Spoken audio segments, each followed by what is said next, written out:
Hello, my name is Mary, And my name is James. and you're listening to the Watch That John podcast. Yeah, you are. This is what episode is this? Is this our fourth episode? Fourth. I think it's five. Five? Nah. We got Creed 3. We have Luca. We have the Super Mario movie. This is our fourth one. Fourth. Okay. Huh. I'll Yeah, miscount. we're making waves. Yes, we We're are. making We are waves. making waves. How was your weekend, But Mary? It's Sunday night. it's you said that, and I completely blanked. I can't remember what I did this weekend. Oh, I was kind of party planning on Saturday for the most part Mm. because my friend's having a birthday party next Saturday. So just party planning. Friday, I don't know what I was doing on Friday. Everything just like a blur. So yeah, nothing eventful. How was your weekend? Oh, my weekend was good. So my wife Eileen, she did the Oklahoma City Memorial 5K. So if you didn't know, the Oklahoma City bombing was Just always running. always running. Yeah, she did the 5K and she did the half marathon today. So it was up pretty early. But the Oklahoma City Memorial, this was um uh it's a remembrance of the bombing that happened April 19th, 1995, which was the largest, most deadly terrorist attack prior to 9/11. So Jeez, yeah. Now the whole, if you look at the wasn't it bombings, like kids that didn't they bomb like a school, like an elementary school or something crazy like yeah, that? they bombed the federal building downtown Oklahoma City, and it was right in front of Okay. a uh, a daycare. So a lot of kids passed Wow. away too. That a daycare. People are evil, dude. So we're talking toddlers. Yeah, yeah, we are. I think from toddlers Just burn it down. to old folks. Yeah, no, it's Yeah, the earth need to go yeah, if they doing stuff like that. yeah. But no, they made something beautiful out of it. So the memorial is 2 days long. You know, like it's the largest race in Oklahoma.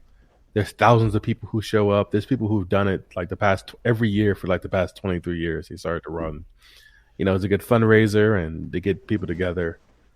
So yeah, this is Eileen's second time doing it. And she did the half Oh wow, marathon this is the yesterday. second time she did it. Yep, she did it last year for the She might first as well time. just run the whole globe. Like She's trying to. I'm proud of her. she make it seem so casual. Like, oh yeah, I just ran a 5K. Like what?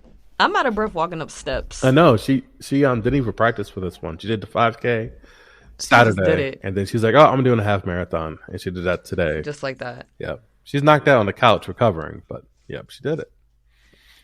Not as beast mode. Yep, yep. But anyway, guys, the movie we are reviewing today is a movie we hinted at before in a previous episodes. If you're a true blue listener, you know exactly what we're talking about. Yes, you do. But that's unfair. We don't even know what we'd be talking about. But the movie we're reviewing today is Everything Everywhere All at Once. Try to say that 5 times fast. One, two, three. Everything Everything everywhere everywhere all all at at once. once. Everything Everything everywhere everywhere all all at at once. once. Everything Everything everywhere everywhere all all at at once. once. We're pretty good at it. We're pretty good at I it. know. Now say it backwards. Oh, Once at all, everywhere, everything. I could not do it. I'm not even gonna attempt to do it.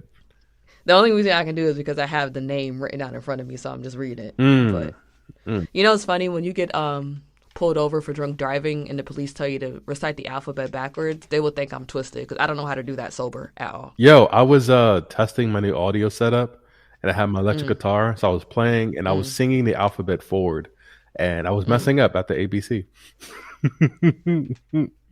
So I get it. I get it. And you have how many degrees? I know too many degrees in the alphabet. You don't know your ABCs. Yeah, because I was But I was playing and saying the ABCs, doing things at the same time. my thing is the ABCs is in song form. I know So that's the how do thing. I was doing a different song. I don't get I it. wasn't playing the Oh, you were doing ABCs. it to a different A tune. different tune. You know, Yes. Twinkle Twinkle Little Star is the same thing, so you can't say that either. I know. I know. Yeah, I was doing a completely different tune, and I was like, "Wow, I need to Okay. focus to figure out how the alphabet it works." No, I feel you. Most people are terrible at multitasking. Like, they think they are, but you end up just doing everything poorly. Yeah, like a computer, you're not multitasking. You're just switching between tasks very fast. Yo, for real, man. That's kind of like a good segue because I feel like this whole movie is just like switching between tasks very quickly. Yes. But we first started this movie because it won like literally every Oscar it could grab. Like it won 7 Oscars. What was it, last year or this year? It was this year, past right? year. Yeah, 7 Oscars. It won 370 other awards. Wow. And has been nominated 347 times. Wow. Yeah, they won So- Best Picture, Best Supporting Actor, Best Female Actor in the Supporting Role, Best Actress. I think they won Best Costume, maybe, or maybe no, they didn't win Best Costume. But yeah, no, they won a lot of awards, and rightfully so. The movie was trippy. It was very trippy. And scary. Yeah. And funny. Oh, you thought it was scary? Yo, there were some scenes where I was like, "Oh my god, what am I watching?" One thing I'll say about this movie, I do kind of feel like I watched a movie once last night, and I tried to watch it again today, but I didn't have enough time. But I feel like we might be doing this movie review an injustice because we've only seen the movie like around once, and I feel like this is the type of movie that you need to watch at least twice to firmly grasp things, because even with the rewatch I was like, oh, this makes more sense now that I've seen the whole thing again. But we're gonna do our best, guys. We're not film critics. We didn't go to film school. We don't know anything about cinematography. And listen, and that's another thing we never mentioned, this is not going to be like a spoiler free type of show. Yeah, we're gonna be chatting. So Chatticat? maybe maybe in the future we'll try to do a spoiler free type John, but we talking, so don't listen to us if you haven't seen the movie. So if you haven't seen the movie, turn this off right now, go see it, and then come back and check us out. Yep. But yeah, scary. It's funny because when I first heard about this movie, I didn't think it was going to be scary at all. I knew it had something to do with universes, so I automatically assumed that it was like a Marvel type movie. No, Like I thought it was a weird part of the cinematic universe. no, actually, At first. I had no clue what the movie was going to be about. I just saw the short previews on the Oscar show, showing different costumes and showing the main character doing her kung fu fighting and everything.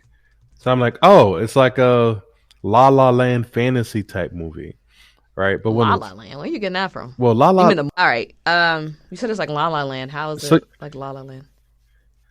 yeah. So La La Land was very random and sporadic, and they just jump into musicals and dances, and they just set up the different scenes unexpectedly. So I thought that this movie would be kind of like that, where they would just be random. I feel like scenes La La or, Land like, had a lot more random- structure than this movie. Yeah, I know. I'm just saying the randomness and just things happening, and you're not really questioning it, which happened a lot in this movie too. But anyway, I wasn't expecting the sci-fi multiverse. It's like a concept sci-fi behind it, dramedy. Yes, it's a sci-fi romantic dramedy. Romantic. I guess it is kind of romantic. Yeah, it is. Hold on for a second. I'm just trying to do the thing and not have it fuck up. Okay, cool. So one thing that I noticed is that this was produced by this like up and coming movie production company that I've been hearing about a lot called A24. Have you heard of them? No, I haven't. Who is A24? So one thing that I've seen by A24, have you seen that Netflix series Beef? Oh, I did. I didn't watch it, but I did see a preview of it. It's pretty good. It's pretty good. And they also made this movie called Bodies, Bodies, Bodies, which I've seen, and it's pretty terrible. So when Bodies, Bodies, Bodies, it's a parody, but it's like I don't know, maybe it's me, but I hate it when parodies. You got to let me know it's a parody, because even when I find out it's a parody, I'm still like, this movie is bad. Like, I'm done. My opinion, my mind has been made up. But yeah, so I was kind of nervous watching. I was like, A24, they kind of. I think Nope might have been an A24 film too. Let me see. Do a quick Googles. Google to the rescue. And you mean the production studio, right? Yeah.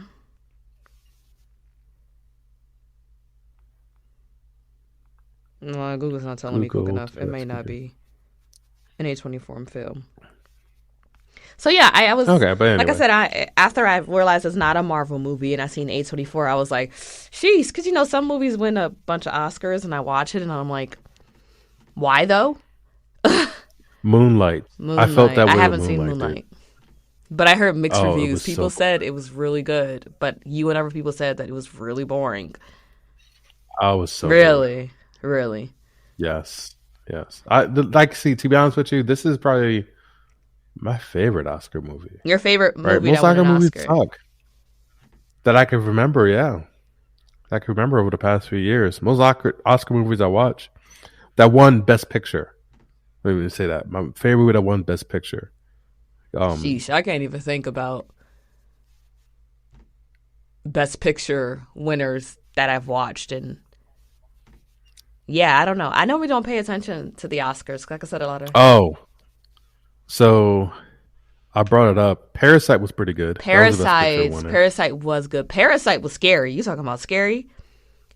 That was Parasite was scary and like very depressing and just made you hate capitalism and like global warming and just all those different things. Parasite was good, but all right, I feel like we're straying too far away from the movie. But yes, everything, everywhere, all at once. I think that's such a fitting name because I think when a movie opens up, it opens up with Evelyn in her home.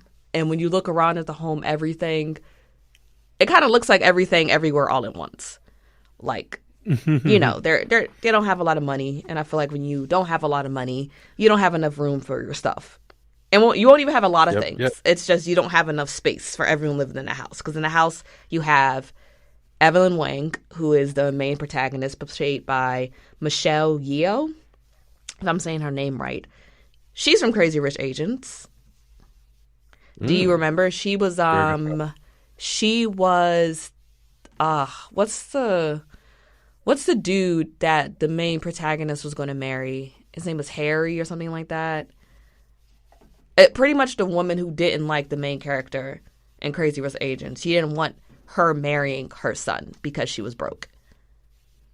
She played her. Okay, got you. She was a mother-in-law. Yeah, she was the mother-in-law.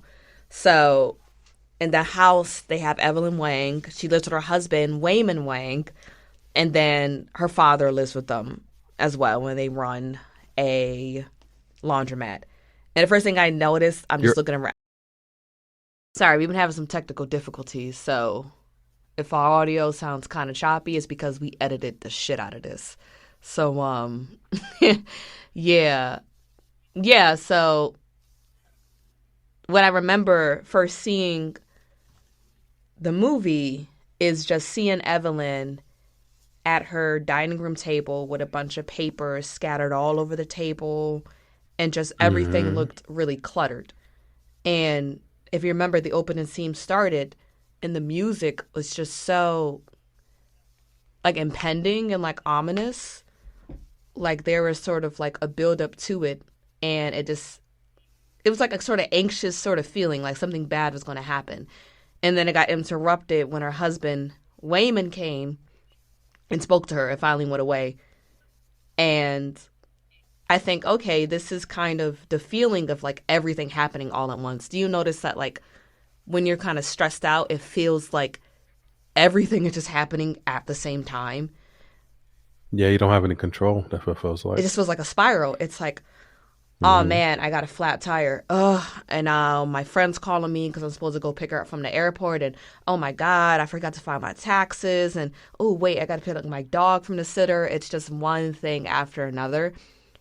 And I feel like the cinematography was spot on, even that early in the film, because I really think it captures kind of Evelyn's stress, you know?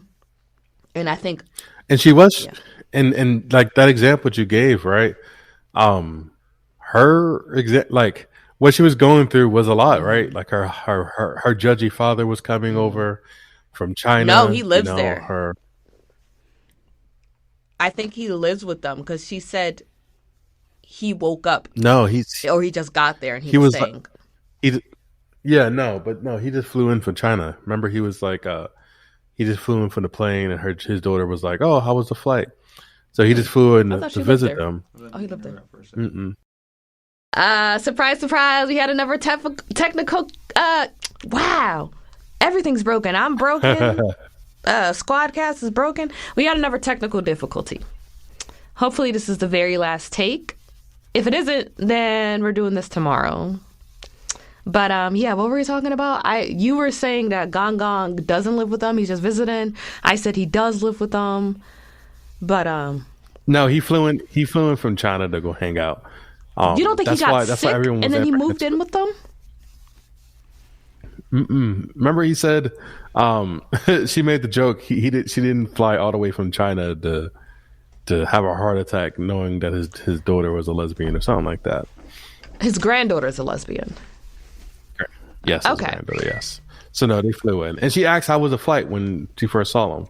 Okay. Yeah, I guess I forgot. But yeah, I remember you saying that Evelyn was rightfully, like, stressed out and annoyed.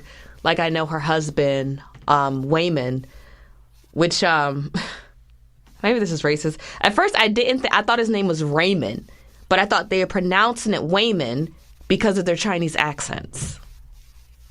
I didn't think his name was Wayman until I saw the divorce papers that he that he had, that they showed us, because he wanted to divorce Evelyn, that I realized, oh, no, his name is written as Waymond. Did you think the same thing, or was it just me? I didn't have any idea what his name was. James, for some reason, he could put the subtitles on, so we don't understand English if we can't read it watching movies.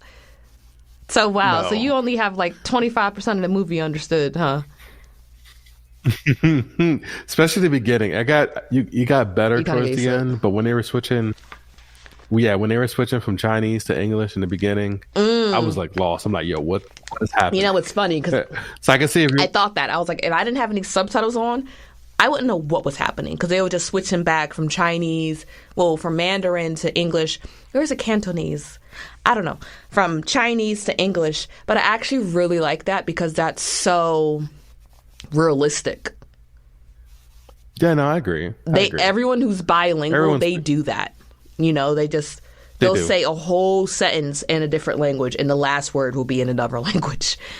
It's just... Yes. That's another thing, too. Maybe that also represents... The dialogue of that represents the chaos that was happening. Because I feel like they said part 1, right? Part 1 was everything. And I think everything... It's just... Like I said, everything was in chaos. Evelyn was running back and forth, trying to cook for her father and also get downstairs to manage the laundromat in time and handle the taxes. And Wayman's trying to get her attention. Her daughter Joy comes and she's trying to get her attention. And she's just like, I don't have time. You guys are hitting me with everything and I can't handle it. So I think it was a very chaotic scene. So kind of like you being confused and not understanding what they're saying, that's good on you, James. You really was an active participator in the theme of this film in my mind. No, I agree. Yeah. I agree. How do you feel about the daughter in the beginning? What were your first impressions of her? Honestly, your first impression was like, oh, she's cute. That was honestly my first impression. I was like, wow, she's short and her cheeks are chubby. I was like, she's cute. And to be honest, I knew beforehand, because I seen one quick review for this movie. I knew beforehand that she was a lesbian. So it wasn't a surprise to me when you see her with her girlfriend. Yeah, I didn't think too much. I think the character that had the most influence on me immediately was Wayman. It just... In my mind, I was right along there with Evelyn, where it just feels like Evelyn's trying to take care of business and Wayman's just dicking around. And it's just like, you're trying to talk to me, but literally there's a lien on our laundromat, and I'm trying to get everything together. We're going through a tax audit. And here you are putting googly eyes on customers' laundry. Yeah, no, it seemed like that he was a space cadet. Yeah. And I remember there's this one scene in the movie, I wrote it down, where Evelyn finds a customer's laundry that Wayman put away for whatever dumbass reason. He's like, oh, the laundry is happier here, and he put googly eyes on it. And she just said, I actually wrote it down. Let me find it. Yeah, he put it upstairs away from all the rest of the laundry. So she couldn't find it when the customer came to claim her bag. And she's frustrated, like, hey, where did you put this laundry at? And he's like, oh, it's upstairs. I think because it's too crowded. And I think it's happier. And that's when Evelyn reached her breakup point, and she just said, every day I fight for all of us. Every day is a battle here. You know, and it's just like, in her mind, she's like, oh, because she was also saying she was frustrated because Wayman wanted to bring cookies to the woman who was auditing them, who works for the IRS. Her name is Deirdre Beardre? I don't know. But she's played by Jamie Lee Curtis, who was fantastic in this movie. I was kind of hesitant. I was like, how you get the one white woman the Oscar? But she ate. But Evelyn was pretty... The main actress, she won an Oscar too. Michelle. Okay, great. Yeah, she won too. Okay, that's good. But she won Best Actress. Yeah. Oh, great. Oh, that's beautiful. Yeah. What was I saying? Oh no, I was thinking about Jamie because Angela Bassett lost to Jamie. That's what I was thinking of for her Black Panther performance. She lost to Jamie. I'm not going to say anything else because I don't want Black people to stop listening to us. But anyway. No, Jamie Lee Curtis, she deserved to win. She ate. Oscar. Let's say that. She ate. She did. But yeah, so Evelyn was saying how the Deirdre, who's the IRS lady that Jamie Lee plays, she was like, oh, she targets Asians in our community and she audits them. So she was furious that Wayman's response to this was, oh, let's bring her cookies. And after she said, everything I fight for us, you know, I'm always fighting for us, and your dad's just dicking around.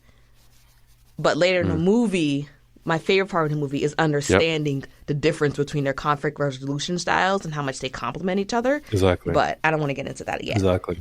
But how did you feel when you saw that Wayman had the divorce papers in his hand? I said that word, divorce papers. So first I thought... in his hand. Yeah. So first I thought that... in the beginning of the scene, I thought that she was going to divorce him, and he found it. You know, it did seem like it was okay. Yeah, to me, it made more sense that she was. You know, he's very silly. It seemed like it would be her move. So I was sad when I saw this paper. And they only showed, her name on it. It was like they only showed her name on the papers, and I was like, "Dag, she's about to divorce him, and he must have found it, but she's too busy to talk about it." You know, but when he showed it later on in the movie, the divorce papers. Oh, no, I saw it. The first she's like, divorce papers. I've seen that Wayman Wang is looking to dissolve his marriage to Evelyn Wang. I seen that immediately in the first time they ever showed the divorce papers. Yeah, no, I was under the impression that she was divorcing him. That's interesting, though. That seemed, I think I would have thought that, too. Yeah. But, yeah, how did you, like I said, I feel like in that situation, I would act like Evelyn. Like, you know, I've realized for me personally, when kind of urgency is happening, I do get annoyed when people are playing around. Do you feel the same way? So it depends, right? Because most times it doesn't. I think I handle stress a little differently. Like, what are you doing? We have so much to do. Yeah, I'm typically the stress reducer. If I'm not the hair on fire, running around person, and if I am, it's all internal. I don't really express it. That's so bad. I get. I guess right. Basically, I don't get stressed out, but when I do, it can get pretty bad. But yeah, I can see how Evelyn is obviously frustrated because it doesn't seem like anyone else cares, it doesn't right? Seem like it. Because her daughter, you know, she was off to college or somewhere. She came back. Oh, she was in school. Like you said, she was in school. I think she went to school. I didn't know she was in school. And she came back to see. I thought she lived Gong with them. Gong, her grandfather. Until our sound engineer said otherwise. He's like, no, she doesn't live with them. I was like, oh, okay. No, only person live upstairs in an apartment is the husband and wife. So what was you brought up Joy. What was your first impression of Joy? She was okay. Her and her girlfriend, I see She was Kind of funny that she wanted it's Becky, yeah the white girl. yeah. all the She's the half daughter Mexican. wanted she wanted to introduce her girlfriend to her grandfather as her girlfriend, and she tried to do it herself, but she couldn't do it because she didn't speak Chinese well Yeah, enough. yeah. She didn't know how to say the word for it. Yes, which I can see that. Like I get that 100%, right? Because there's a lot of um, immigrants who their children come to America and they lose English a lot. they use English a lot, so they lose their base language. And you could tell that Gong Gong was kind of disappointed with that. He even said it. He was like, "Your Chinese is disgraceful. Like it's really bad." Yeah, he said every time I talk to you, your Chinese get worse. And she said something. I think she said something in Cantonese, and he was like, "Huh?" So I guess you said the wrong word or something. He didn't know what the hell she was talking about. So yeah, no, she was struggling with it. But then her mom interjected and was like, "Oh yeah, this is her very good friend, Becky," and and obviously Joy was upset about it because they've been dating for 3 years. oh, three. And James, you caught more than you thought. I didn't know how long they was dating for. 3 years. I would be really mad. 3 years, 3 yeah. years? I thought they were just like some girl that she met like a month ago and like, just young love. They got swept up in emotion and now, I don't know, it was 3 years. I'll be very upset too. Like, Yeah, 3 years, motherfucker? Like, damn, that's crazy. But, yeah, no, it is. yeah, it It is. seems like I really like, this is jumping for it, but I really like that Joy in the different universe was like the main antagonist for this movie. Like I feel like that works really well and it really correlates to Joy in the quote unquote like regular universe and just showing like her uncertainty and like her just kind of going through the motions of like young adulthood, but everyone else kind of seeing it like a failure when it's just no, she's like what in her 20s, she's trying to figure things out, and just the pressure of trying to live up to a potential that other people, her parents have put on her, particularly her mother and her grandfather and everything. So Yeah, so that was a major theme in this movie, right? Is the expectations, and I know it's prevalent in the Asian community, based on this movie and ever interactions, but the pressure that the Asian community puts on their children and expectations and reverence they have for their parents and how that can be a stressor, because Evelyn, she disappointed her father, when she left China and she went over with Wyman to America to start a laundromat. He wasn't, that's unsuccessful, that's getting audited, halfway across the road. And he said twice in the movie that you are no longer my daughter. oh, he said it So twice. she was When was disowned. the second time he said it? He said it twice. He said it in the flashback, and he also said it later on in the movie when the audit wasn't going well. He said that? Like, yeah, you're. Mm-hmm. I Yep. heard him And then say, with "You're a silly girl. You're always running away from things." yeah. Are you sure he said it, or was it and- Alpha Gong Gong? No, no. Why? Gong Gong said it. You gotta Yeah. fill me in. Why? I don't remember that. He said, I don't want to get too. It's too far ahead. I don't want to Alright, get too that we'll deep in the put right it now. aside. Save it aside. But yeah. So and obviously when Joy was trying to leave after Joey's trying to leave where? Evelyn refused.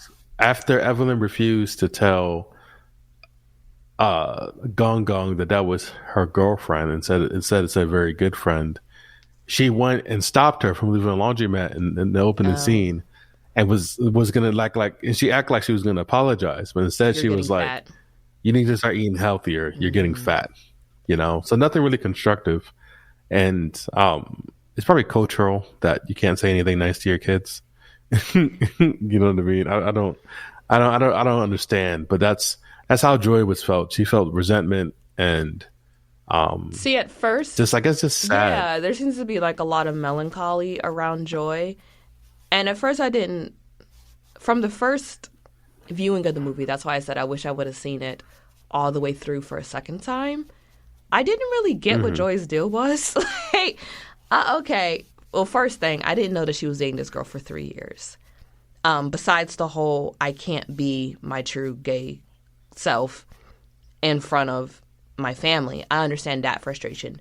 But when they had, toward like the third act of the film, where Evelyn and Joy had another altercation and they were yelling at each other in the parking lot and Joy was crying, I didn't know then what all this anger was coming for on Joy's end. I was like, did they have like a bad relationship? Like, growing up, like what happened? But it wasn't until I watched it the second time that I realized, oh, they haven't been getting along for a very long time.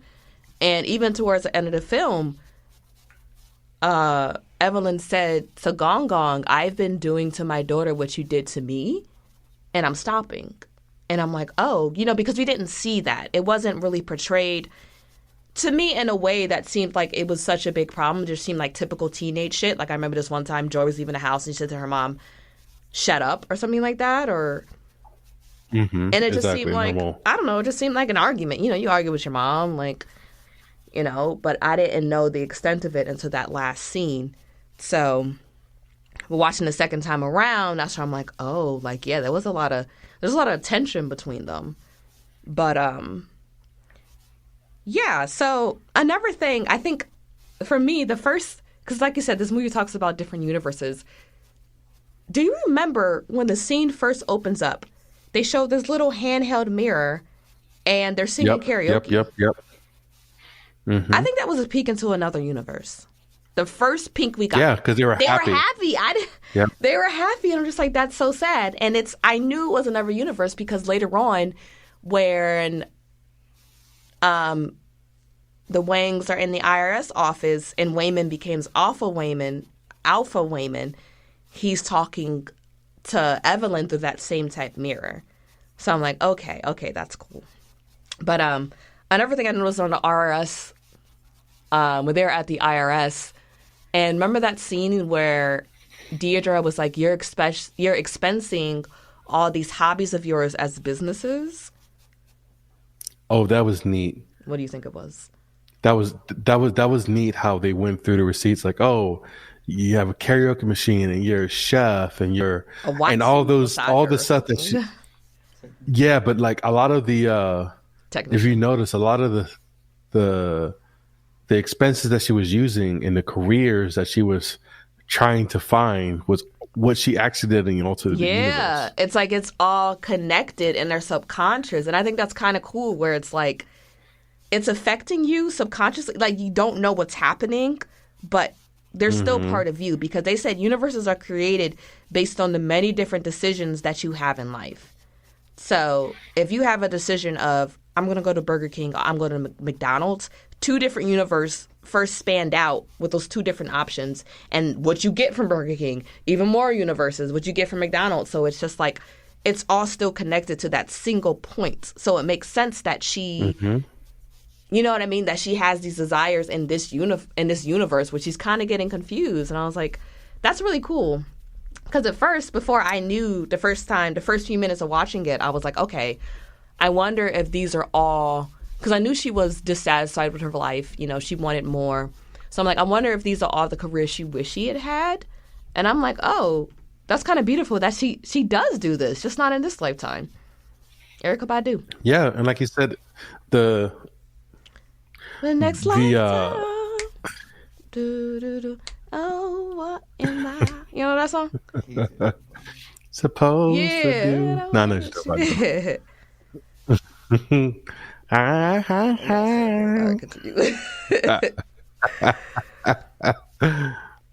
That threw me off.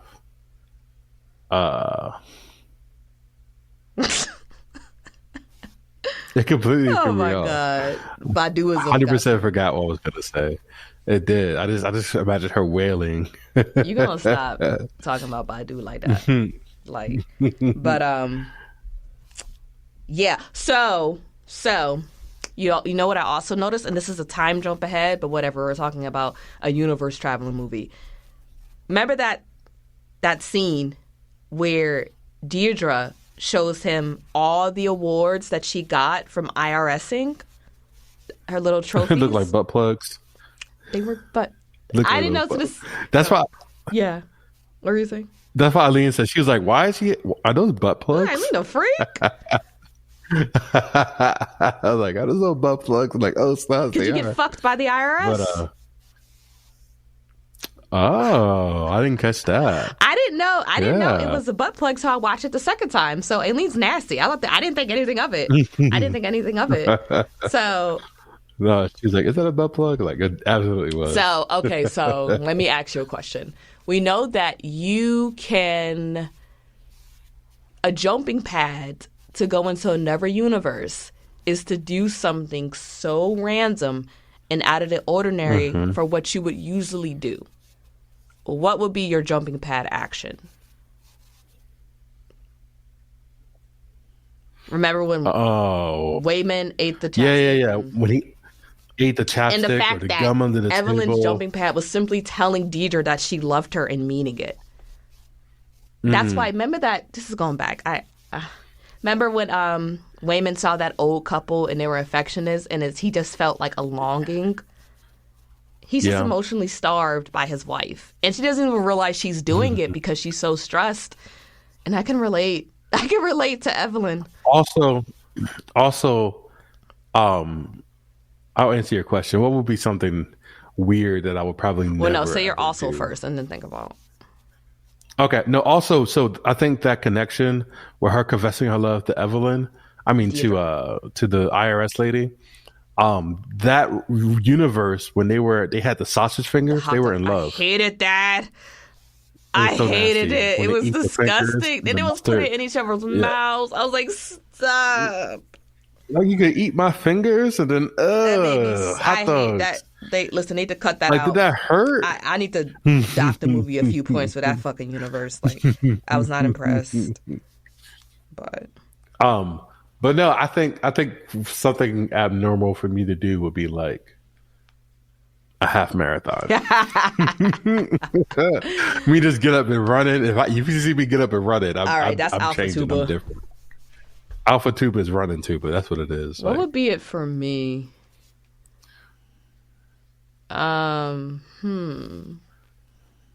or cursing. That's what it is. You told Beverly to sit her ass Right. down one time. You think I forgot? Yeah, that was the alcohol though. What would be it was for the me? Buy Black Eyed Peas tickets? Not a fan. Not a fan. No. Yeah. Or eat a whole tomato. If you just see me bite into a Oh, that's tomato like true. an apple, you know that's tethered Mary. Let's tell that. No, we gotta crucify you. You do that. Yeah. But You ain't the one. yeah, it is deep that her just saying I love you was like the most randomest thing that she could possibly do in this universe, you know? So let's talk about the plot, right? So the plot was that Wyman Waymond was is in Raymond, but with a W. Wayman. Okay, he was in the Alpha universe, and his wife, his Evelyn, found a way to connect into the multiverse, and She also pushed her daughter, Joy, to do the same. She saw the potential the same in Joy thing. and ran so many tests on her that she fractured her mind. And now she And she experienced became this- everything everywhere all at once. Yes. And she has like this godlike ability to jump between universes and to see all universes at once Same time. at the same time. That's And she's searching imagine the how cosmos. maddening that is. It's psychotic. Yeah, it is. You know, one thing It is. that they said, I feel like I keep cutting you off, but whatever, you're not going to fight me. I think You'll know what I do. one thing that they said is that because her name is listen, Evelyn got me messed up that I don't know how to pronounce her name either. Her name is Jobu Tupaki or Jobu Topaki. Jobu Tabaki. Okay, so Jobu Topaki, because she exists in so many places at the same time, that there is no objective truth for her, which eliminates all sense of morality. And that correlation is crazy because it's like, if there's no truth, then I guess you wouldn't have a sense of morality. And not just that, there's no truth, but also nothing could surprise her. When stuff happens, she's like, yeah, this is just Sounds louder. a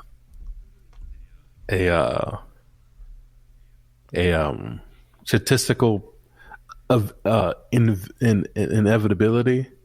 You know what I mean? Meaning, like, if it didn't happen in this universe, it would happen in some other universe. So your life doesn't matter, or your life is irrelevant, or what I'm doing right now is not impossible. Just a statistical inevitability.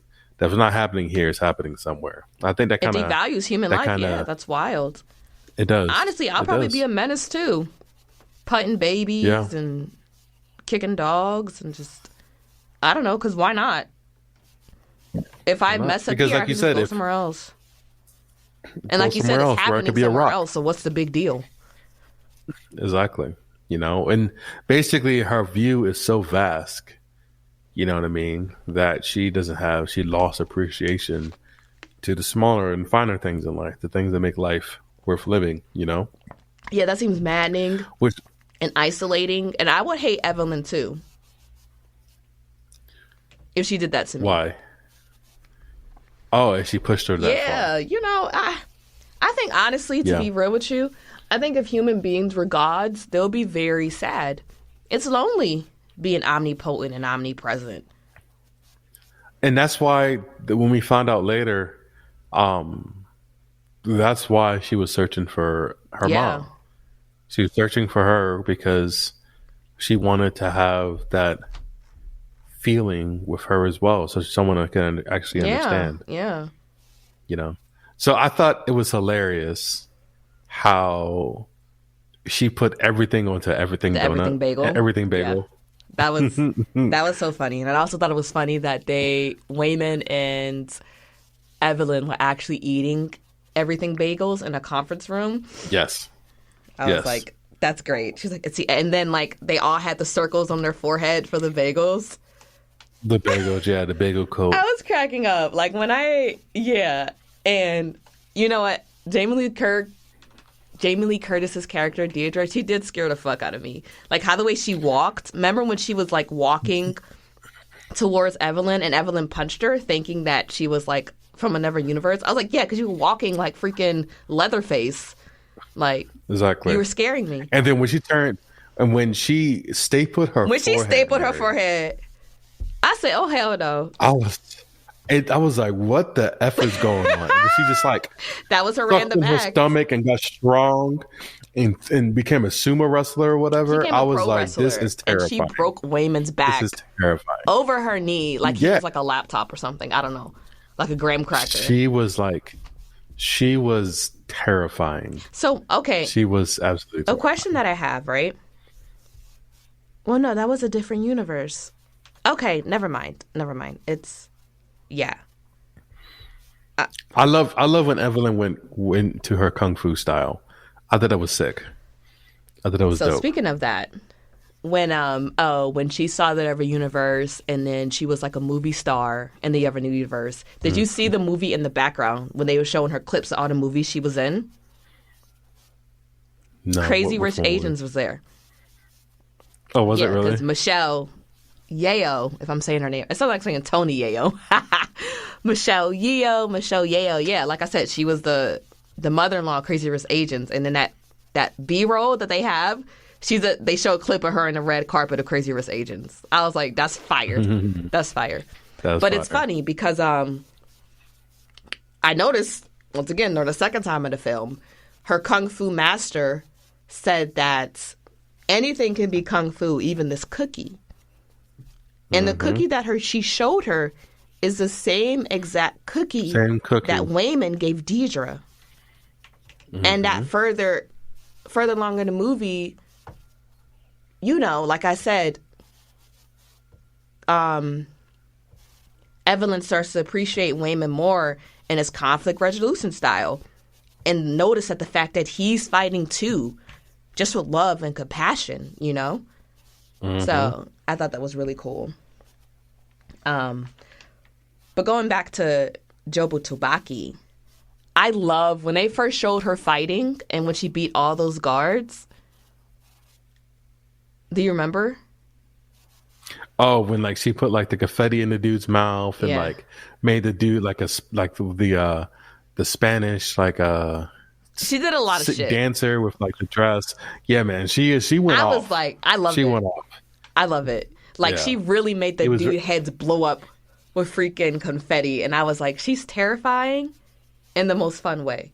Like that was fire. Like I'm gonna kill you, and it's gonna be funny. Yo, and you know, it's always the true psychos who like does things in a silly way. Like I remember I was watching The Purge, and years ago, and the Purgers came to the protagonist's house, and like one girl like got on top of somebody with an axe in her hand, but instead of like cutting him, she started tickling him, and she's just laughing, tickling him. And the victim's on the ground screaming in terror because he's like, what the hell is wrong with her? She's tickling me. She just broke into my home with other crazy people with an axe, and she just tickles me. If a serial killer tickles you, James, that's it. That's it. That's it. It's a wrap. If they're silly with their freaking psychotic traits, you're dying in the worst way possible. And they're going to find it. They're just going to be gleeful about it. So I was like, oh, yeah, she evil. That made it having way too much fun. Yeah. That's what it means. They're really enjoying what they're doing. But no, I thought it was dope. And in the scene where we skipped over we bounced around. Wayman. Yeah. When he went, stop correcting me. When he went to say it right. The kung fu, when he went off on kung fu and he was beating everyone with his fanny pack. That was fire. Yo, that was crazy. That was crazy. I was like, I never knew destroying the guards that a fanny pack can be used in that way. Yo, he made it deadly. And he put the rocks in it and even made it more deadly. I don't know why they didn't shoot that nigga. I thought that if he was too. Black, they would I thought the same thing. I was like, because I didn't think they had guns. But then they had a gun on the ground, and I'm just like, there's a gun. As soon as, if he was Black, as soon as he went into his fanny pack, as soon as he didn't kneel when they told him to kneel, he would have got shot. As soon as they saw him. Yeah, because you open the elevator, boom, boom, boom. So I was like, y'all not shooting him. Why? But, yeah, that whole scene, I was like, wow. You know, I just put a fanny pack around my belt, around my waist, put my keys in it when I'm going for a jog or something. Mm-hmm. Who needs guns when you got a fanny pack? Who needs guns when you got a fanny pack, Let's tell that to the Congress. Mm-hmm. But no, he was whooping behind, and I thought it was so. It was Oh, this is another thing that was hilarious about Jobu. Remember when Jobu first served Evelyn the everything bagel, and she did like this, what you used to do in middle school? Oh, with the fingers? Yeah, the finger vagina. I was dead. Yeah. I was dead. And another thing that she said that stood out to me, she was like, you're still can't get over the fact that I'm gay, even in this universe. And I think it's kind of beautiful that it's like, okay, yeah, every decision leads to a different universe, but I'm going to be gay no matter what. Anywhere you go, I am going to be gay. Because this is me. Like, there's nothing that can change the algorithm to make me not gay. So I can see her being like, you still can't get over it? You know what I mean? Just being like kind of upset with her mom about it. And she's like, you know what? Let me show you the nihilistic donut with this finger twat real quick. So I thought that was a good touch. That was fun. But what were you saying before I completely cut you off? Because it was again, fight me. Yeah, you did cut me off, and I forgot. So that's lost forever now. But I thought I really appreciated how fast Evelyn got the hang of this of switching, and eventually she didn't need anyone to tell her anything anymore. Well, because she was just doing random stuff. She's the chosen one. She was. She's Neo. She was. And I think that she's Neo. I think that all ties around the theory I want to get to later, right? But my theory about this movie. You might as well just say it now. But so the theory that I have, right, is my theory is that all this is made up, right? That none of this really exists, none of this really happened, and my so you don't think theory there's a is multiverse? That no. No, I don't think it's a multiverse because if you think about it, all the people that was in the multiverse was people who Evelyn knew of. You know, it was her husband, it was her father, it was her family, it was the guards you just saw, the IRS lady, all the actors, the people in her laundromat, all the actors from the multiverse, and all of the people she was fighting the whole movie was people she's seen. So what I think, so my theory is, right, is that Evelyn knew that she actually cracked, that she knew that she was losing her daughter. And this is what makes the movie so beautiful because it has this complicated, like layering, but very a simple theme, right? The theme is one, you have to appreciate what you have and appreciate the decisions you make.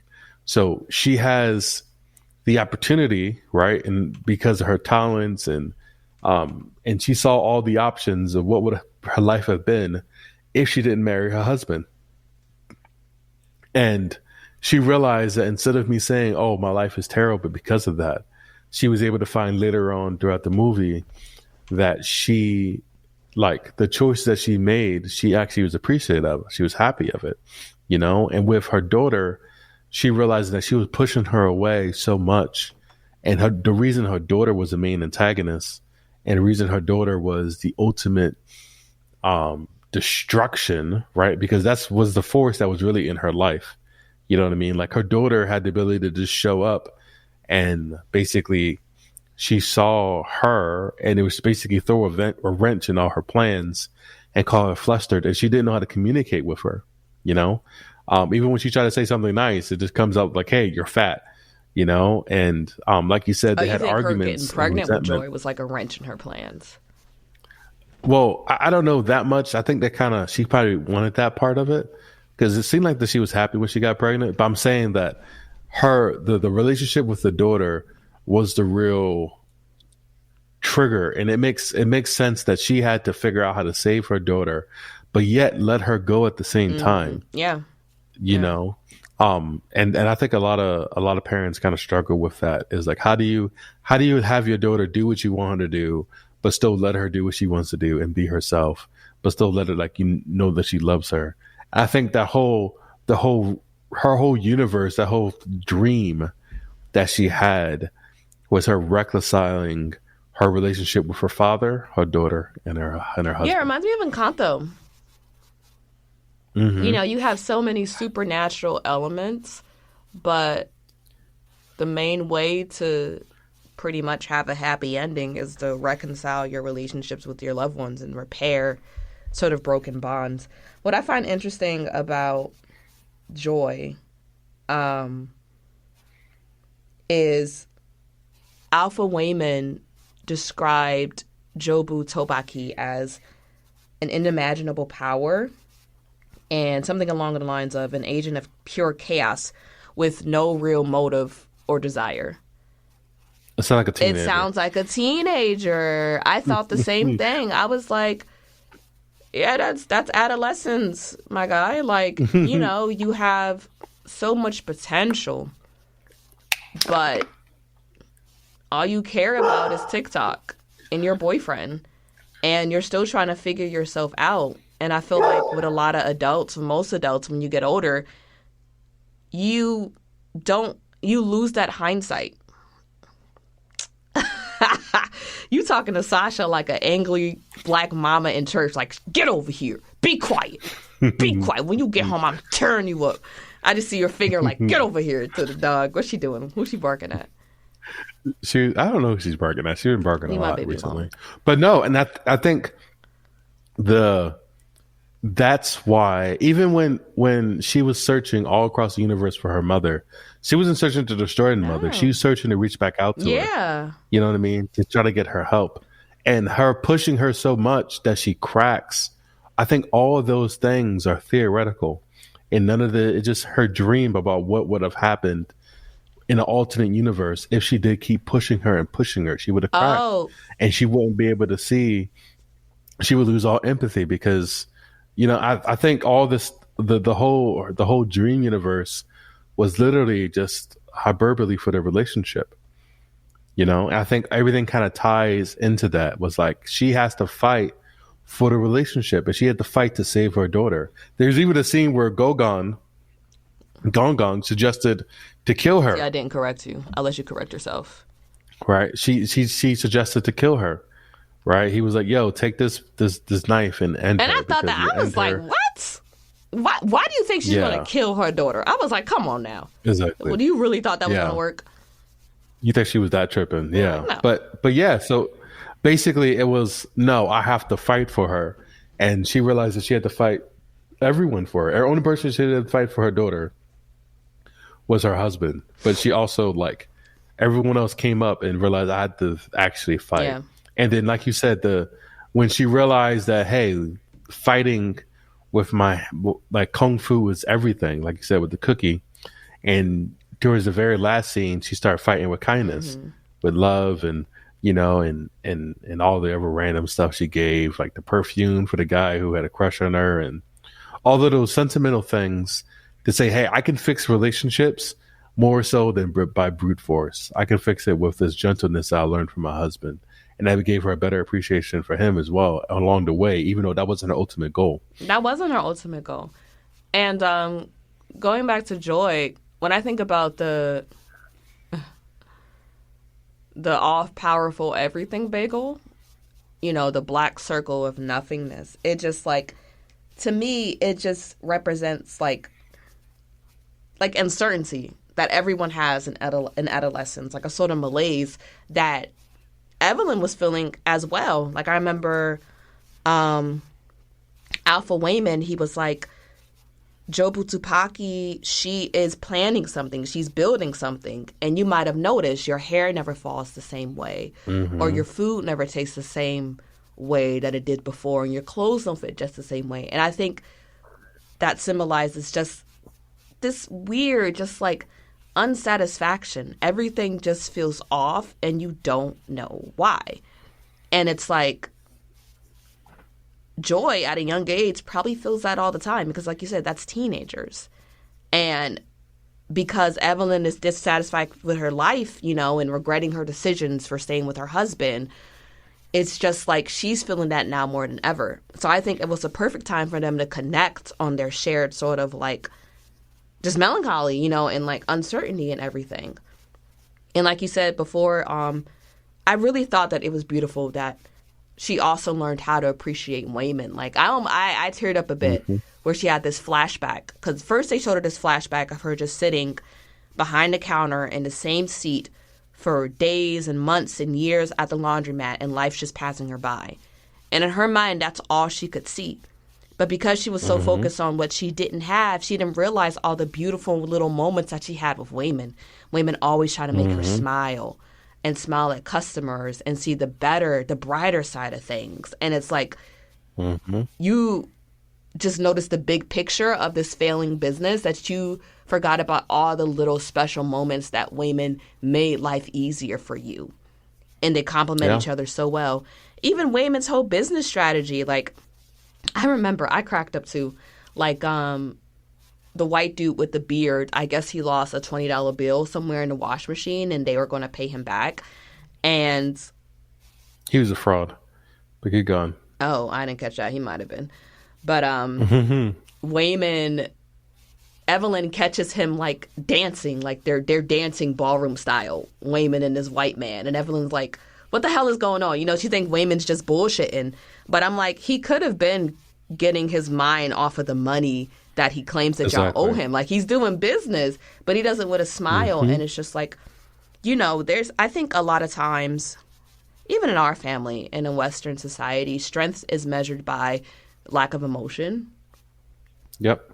It's not, you're not seen as strong if you cry easily or if you share too much about your emotions. And it's just that's actually a lot more powerful because you show that you are not afraid to be vulnerable.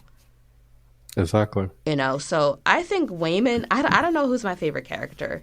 I flip back and forth between Waymond and Joy and Rakakuni. Who? Rakakuni. Oh, the raccoon.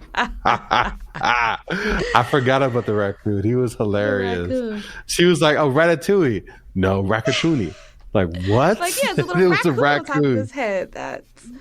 It's funny because I saw this Like Facebook that. post. It was like, listen, if I can be Ratatouille, I would absolutely do it. Take total control of me, Rat. Do whatever you want. I'm tired of making decisions. It's up to you now. And I'm like,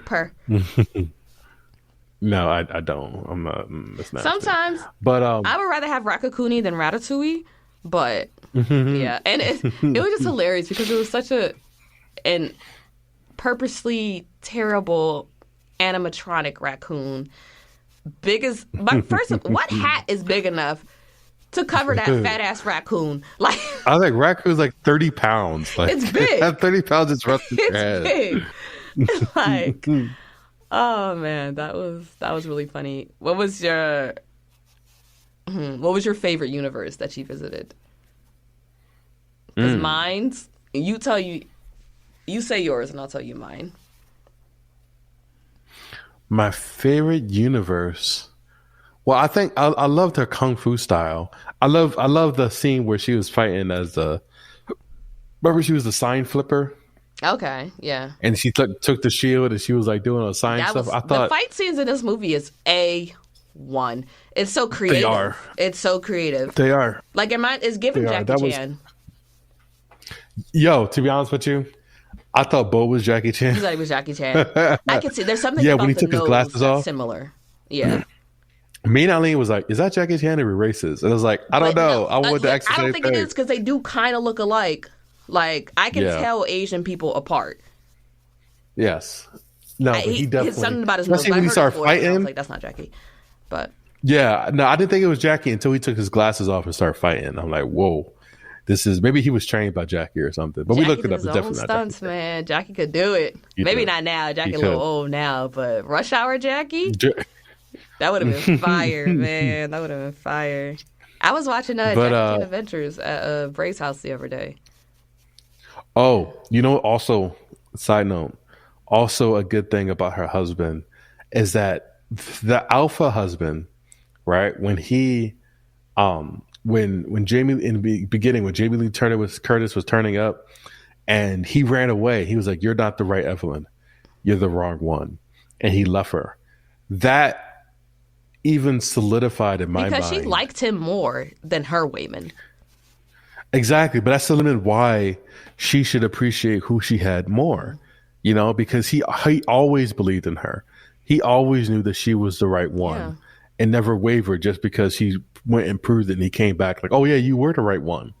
But he was always there. And my you thing know? is, like, I firmly believe he didn't want a divorce. I think, well, honestly, I feel like everybody feels, oh no, that's not true. I don't think he wanted a divorce. I think he just didn't know what else to do. He tried so hard to get her attention, to just pay attention to him. Like, she was neglecting He him. mentioned that too. He mentioned that the conversation of the divorce would help them. Would help them Yeah. decide what they really want and how they set their priorities, you know? And it's kind of sad, you know. It's just, for so long, I feel bad for both of them because it's like, Evelyn didn't intentionally try to shut him out.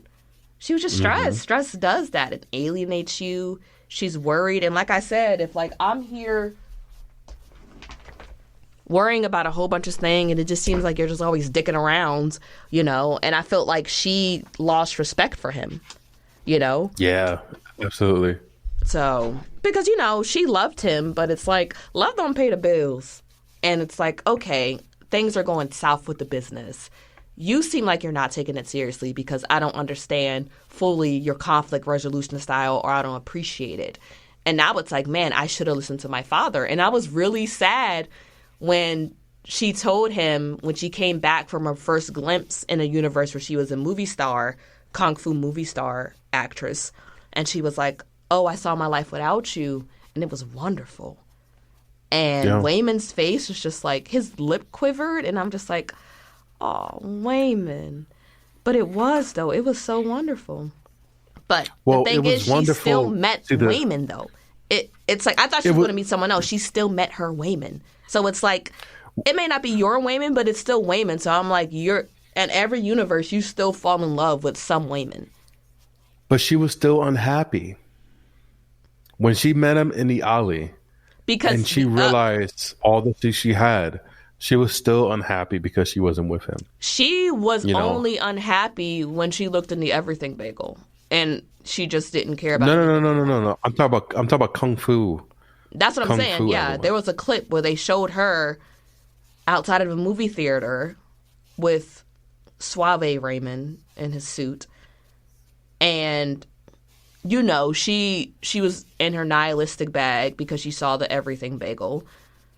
So she was like, "Hey, let's hook up or whatever." And he said, "Don't play with my feelings if you don't really want me." Mm-hmm. So that was after she, you know, kind of didn't care about anything anymore. But before he thought he was great, you know, as far as I could tell. Yeah, I don't know. I think the point of that scene was to show that even with all the success that she had, she still longed for her soulmate. You know, because throughout all the universes, most of them, there was always a Wayman and an Evelyn. You didn't say your You know, favorite they were universe. always tied together. I don't know what it is. I don't remember. Maybe one of the Kung Fu universes. I like the Rock universe. But that was funny. that was funny. That When was they were rocks, I was like, "What the f is?" and they happening? were just You know, this is- laughing. Just Or when the rock turned around with the eyes. yeah, she was The- she was being Wayman. She was being Raymond. Mm-hmm. No, and she put the eyes on to go rescue her daughter, and then her daughter fell down the cliff, and she was like, "Yellow, I'm falling down the cliff too." You know what's funny? We were watching it, and the first thing DQ said when he saw the Rock universe was, "If these rocks throw themselves over the cliff, I'm leaving. I'm turning the TV off." That's exactly what happened too. That's exactly what happened. I was like, wow.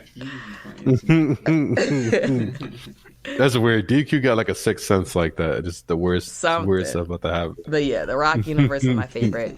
Our least favorite is definitely the hot dog fingers. No, they need to cut that. So I thought it was hilarious how Disgusted. they showed the scene of the primates before fighting, and the one with the hot dog fingers won, and that's why the whole human race have hot dog fingers. They won. They won natural selection. Strong. What is it called? Battle of the fittest, or what it's called? Yeah, no, natural selection. You're right. That was hilarious too. I was like, dang, hot dogs. So do we not have hot dogs in the natural universe then, or do we? If they still sell hot dogs that they eat, Maybe they sell fingers that they eat. oh, they sell human fingers, and that's disgusting, James. I hate you for that. That's disgusting. I hate you for that. But I thought it was hilarious how they had the hot dog fingers, but she was playing piano with her toes. You know, at one point she was she started hopping, whooping and I everyone's- thought, does she have hot dog toes too? But then I seen her playing piano with the toes. But yeah, you are not unlovable. That was kind of nice too, Yeah, that was nice. You're not unlovable. because she did act like an unlovable bitch. You know, even though she was very lenient, she was lenient. She was lenient, but it was because of Wayman. Because Wayman gave her the cookies, and even after this woman done punch you in the face. This woman done told you to shut up on the phone when she gave you a second chance of bringing in the tax forms. Wayman, I don't know what he said, but Wayman smooth talked her and literally gave you another chance. So Wayman was such a valuable resource during her entire life. And she didn't notice it until she almost lost him. Exactly.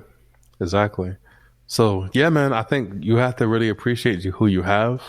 You have to be able to take a step back sometimes and look at the beauty of your life, but not too far back that you become desensitized to it, like what Joy did, you know, and you have to continue fighting for relationships. Sometimes you have to fight in Kung Fu style and with hot dog fingers. Other times you have to fight with love and kindness and understanding, you know. What so sort of what did you...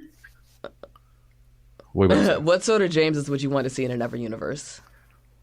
James's? Let's see. I think a different language James would be cool. Like if speak I actually a different like language or another nationality? speak a different language. yeah, No, I still want to be blackity black. Right. But if I went in That's boring. You do that went now. hardcore. No, I can't. How can't you? You can literally learn another language now. You're supposed to learn Spanish. Yeah, sure. You could do that I don't now. know. Pick I something think- more interesting. A rock star James, that'd be fun. Okay. That'd be cool. Yeah, that'd be fun. It's like the thing is, right? The stuff that the stuff on the alternate universes would just be earlier decisions you made that's still within the realm of reality. You know what I mean? Hot Dog Fingers is not in the realm of reality. Rakakuni Well, that was is not in the realm of reality. No, you're right. You're right. I'm talking about the smaller jumps. No, I want you to get weird with it. What you want? I want fairy godparents. Oh, yeah. That'd be terrible. You would have killed me 45 times. No, you can't kill people with fairy godparents. That's in the You would rules. have figured out a way. You would have been like, I want this nigga in a box under the sea. That's not dead. You just in a box under the sea. If you die, I would have been. That's on you. But I didn't wish for your death. I feel as though you can't wish someone to die, but if you wish them just to magically the ground underneath them don't exist anymore, they would die. You probably can't wish. I wish them drop dead. It would be like I wish that a tiger was on a loose and they were very close the by and they neighborhood. smelled like steak. For real, you know what I mean? You just kind of just set it up and yeah. Yeah, I guess. I don't know. Like I said, a Rockstar James or Kung Fu. If I could fight, like without, like yeah, I want to fight, but I don't want to be fought. You don't want to be fought. Yeah, I don't want to get hit. I want to fight, but I don't want to be fought. Like when I think about Naruto, I'm like, oh man, it would be so cool to be like a ninja. And I was like, no, they would taking like shuriken straight to the thigh. They do straight right to the face in the sometimes. carotid arteries, and I'm like, no, I don't want to be fought. I don't know. I guess mine's is basic too. I would choose like a pop star. I would choose like a tennis star. Yeah, like a tennis athlete. Oh, I definitely would be an NFL quarterback if I could do it. An actress, an animator, but an NFL quarterback. Yes, that's sir. too contact for me, but good for you, I guess. Never that. You know what? I would be a cat. I want to know the simple pleasures of cat life. I want to be a cat, and I want to have an owner who's obsessed with me. You'd probably be a mangy cat. I would be a beautiful cat, you bastard. I'll be bigger than Garfield. Yeah, you would be a fat. I would be a fat ass cat. Yeah, I want to be a fat cat named Princess, living somewhere in, I don't know, Calabasas, and just spoiled. What the F is but Calabasas? I can talk. Oh, you're a talking cat? So you are Garfield. You just described Garfield, Mary. Yeah, I would be Garfield. I would be Garfield. Yeah, but I don't like lasagna like that, so that'll be a problem. But yeah, I'll be Garfield. You'll be Garfield with mac and cheese instead of lasagna. No, I'll be Pikachu. That's what I want to be in another universe. I want to be Pikachu. Yeah. Oh, that's true. No, I want to be a Pokemon master. Yes, exactly. I'm about to say you can be the Pokemon. I'll be the master. I want to be the Pokemon Yeah. Okay, we can go to the Yeah, let's do that in another universe. Let's go to the Pokemon universe. That'd be cool. You know what I thought about yesterday when I was driving through the woods? Why are you driving through? How do you drive through woods? I was driving past the woods, but I was thinking, do you think Pokemon are carnivores? You think they just like hunt and they eat other Pokemon? They just show them eating pellets, but I'm like, what do they eat in the wild? Yeah, well, we know Gyarados eat Pikachu, so I guess some of them are. Yeah, like Charizard, he absolutely eat other Pokemon. Absolutely. Yeah, he's a dragon. He's not no vegetarian. Yeah. I can see like all the grass type Pokemon eating, but like those bird Pokemons, they go down and killing all the bugs. Yeah, Pidgeotos definitely eat Caterpies, and I don't know what's another. I don't know, whatever. Yeah. So anyway, yeah. So, what would you give Everything, Everywhere, All at Once? I feel like I'll give it a good rating because the name is so good too. It's such a good name. Yeah. That sounds like a band. No. It's such a good name. It is a good name. And I think... Is it a book? Is it based on a book? If we were good people, we would know that already. If we were good at our job. We're not. Listen, we're not movie reviewers. I was like, maybe we should change this to a movie discussion podcast because I'm like, we just be talking. We be chatting. But... Yeah, I guess it's more like a movie discussion. Yeah. But we'll find our... Yeah, what would you get? Everything, Everywhere, All at Once. I would give it a large bag of popcorn. I enjoyed every moment of it. You enjoyed every moment of it? I thought it was too long. Besides the hot dog fingers, I enjoyed that. But I understand why it won some of the Oscars because it pushed the envelope on weirdness, comedy, scary, tech, sci-fi. But all it really was a love story, a three-way love story between. Okay, I have and confirmation that Evelyn it was is in not the a middle. book. I have Huh? confirmation that it is not a book. It's not a book. Okay, I think it's a screenplay then. I don't know I think what it that won is. best original. I think it won best original screenplay. I thought that was Yeah. just like a script. That's all it is. I think it's just a script. All right. Or so. We have a movie review But, podcast. Oh my god. You don't even know the screenplay. But is. continue what you were saying. Yeah, but no, I think, like I said, all the layers that was on the movie, it just boils down to a love story and a story about that all of us can have our universe splits, right? Basically, it's something that's very relatable. So yeah, I give it a large bag of popcorn. Watch that, John. There's another movie that I'm trying to think of that's how the way you described Everything Everywhere All at Once reminds me of that movie, and I watched it not too long ago. It's a movie where it's kind of the same concept where so many fantastical things are happening, but it's truly just a love story, and it's not Encanto. It's a live action film. And I might have wrote it in my notes somewhere really quickly. Oh, man. I'm not thinking Scott Pilgrim because I didn't really like Scott Pilgrim. Scott Pilgrim was like that too, though. Scott Pilgrim was like this. Oh, man. Yeah, I don't know. I see. When you find it, just put it in the podcast description so our viewers can look at it in the Okay. description. I mean, like I said, I feel like I need to see the movie again in its entirety to really give it a fair rating because I feel like it's not the type of movie that you watch once and you. So really get just the full watching it effect. once, what do you think? Well, first, let me think about the things I disliked about the movie, the things that could hinder from me getting it. Even though Rakakuni was funny, I feel like that bit was kind of drawn out a bit too long.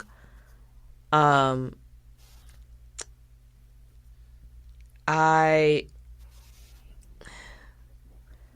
You mean when they're running to the streets and Yeah. she jumped on his head and started then dragging him? something happened and then she carried him. I get it. I feel like it could have been done in a short amount of time. Like I said, at first I didn't really understand what Joy's deal was. I didn't know why she was so pissy and so mad at her mom. But I'm not saying that I wish it was more obvious. I'm just saying I wish I would have seen a few more encounters of them like just not getting along a bit more. But do you think that would be like kind of spoon feeding the viewer? I think, my theory was that all these things happened in Evelyn's head. I think if Evelyn knew exactly what she did to Joy, then she would understand what was bothering her. But the thing was, she didn't. I think that was part of the movie. She didn't really understand. So you think we're seeing it from her Why? sort of point of view? Yes. Okay. Yes. But like I said, because all the So actors, you think all she's the an people that she knew. unreliable narrator? Well, I think she's not. She's a non-all-knowing narrator, if that makes sense. Okay, because you know what? Sometimes we're watching a movie like Memento, or if we're watching, I don't know, Euphoria, and Ruth's high all the time. We can't really trust what she's seeing because she's in an altered state. Yeah. Okay. No, I don't think the trust. I think just her perception of it. Well, that's what I mean. Like, Oh. you can't trust what you're Yeah, seeing is yeah, actually yeah. happening because, yeah. Let me think of Yeah. something else. And I guess because even though she's jumping through universes, the entirety of the movie is in the IRS building or at the laundromat. Mm-hmm. I kind of wanted to spend more time. I guess I even though she is in other universes, I don't know how to describe it. I wanted to see. I don't know how to describe it. More like set changes. Yeah, but there were plenty. But I guess not in the way that I thought it was going to be. Like, okay, I thought she was gonna be like chalk zones. Like I don't know how to, I don't know, but she was. So, child, I don't know. I would give it a large bag of popcorn too. Okay, I'm about to say, cause all your haters, all your dislikes are weak sauce. So I don't think it's weak. It's just, I know when a movie's like chef kiss to me. This movie is like chef blow kiss. Ew. Like blow kiss. Yeah. Oh, okay. But- Like a chef. Like, But the things I love that we didn't talk about, the costumes. Like he said, it won Oscars for the costume. I don't know who the costume designer is. Let me see. Is it Vivian Westwood? Let me see. Do a quick Google. Google the eyes, Google the costume. Everything, everywhere, all at once. Cause that hoodie that Joy was wearing with the whole little teddy bears on it, that was fire. Don't remember it. Of course you don't. I'm not big on costumes. I'm big on themes and how the movie make me feel. I just remember them wearing the same thing, that green shirt, and like Evelyn and her husband wore the same thing the whole movie. So They did, but even DQ saw Wayman's outfit and he said, "Oh, he swagged out." He had the dad shoes when he on wore the suit? with the fanny pack and the tucked-in shirt with the white khakis. I was like, "Oh, yeah, that's a father. That's a stern father." that's a suburban. I'm gonna mow my lawn in this outfit, plus go to church in this outfit. Yeah, I don't know, Type of but I don't know how to. Listen, I don't know, but I'm just saying every outfit I seen Jobu in, she slayed. Like I just thoroughly enjoyed whatever weird thing that she had on. So, yeah, and the dresses that dress Evelyn wore when she was a kung fu movie actress, it was like a taupe dress, like these beautiful silver flower embroideries. It was giving Oscars, I do this, catch meter. It was giving Met Gala. It was giving you could never, I am draped in luxury, alien superstar. Like, yeah, they ate with the costume design. So, but yeah, watch that, John, y'all. What's that, John? Yeah, Everything, everywhere, all at once. yeah. I sometimes your mind feels like that, everything, everywhere, all at once, and I think the movie did a good job. So yeah, you know what? I'm a stand firm in it. I'm gonna give it, unreluctantly, I'm gonna give it a large bag of popcorn. So check it out. I think I am gonna watch it again just to, cause I want to get it. I feel like when you love movies that win Oscars, you feel like such a movie buff. It just makes you feel like more culture. Like, oh, I understand things that you guys don't. And I want to feel that way. I want to think I'm better than other people. So I'm going to watch it again. No, I started watching part 2 as well. Part 2. But yeah, I started watching it again the second time. Oh, okay. That's what I mean. All right. Yeah. But I fell asleep because I was tired. So. All right. Well, bye, guys. We'll talk to you soon. Talk to you soon.